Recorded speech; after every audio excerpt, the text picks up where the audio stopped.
C'est elle, la première malade à subir une opération chirurgicale à cœur ouvert dans ce centre de chirurgie cardiaque. C'est 40 ans après que cette patiente, opérée par le docteur Labrousse, venu de Bordeaux, et toute son équipe, se libère de cette malformation congénitale avec grand succès. Il y avait une anomalie au niveau des piliers de cette valve qui a entraîné une fuite de cette valve qui expliquait l'essoufflement qu'elle présentait depuis de nombreux mois.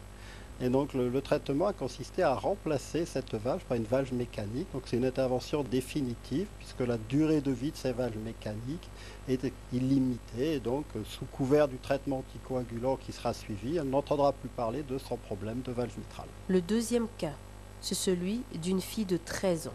Et qui est un cas congénital également de communication entre les deux ventricules. C'est-à-dire lorsque le cœur a été formé dans l'utérus, la cloison entre les deux parties du cœur ne s'est pas bien constituée. Il y a une petite communication résiduelle qui explique également le début d'insuffisance cardiaque du patient. Pour le médecin directeur de la clinique Galliema, où est basé ce centre, don de la Première Dame de la République, c'est un patrimoine qui va résoudre tous les problèmes cardiaques, une première en Afrique centrale. Cette œuvre que vous voyez, c'est un patrimoine.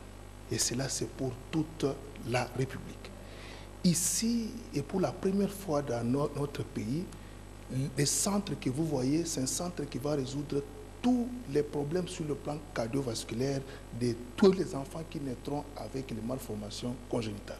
Raison pour laquelle nous sommes très satisfaits en ce jour du 15 mai 2017 et nos remerciements vont tout droit d'abord vers le couple présidentiel. Et le ministre de la Santé publique, le docteur Oli Ilunga Kalenga, venu assister à ce lancement, a félicité l'équipe pour la réussite de ces opérations chirurgicales.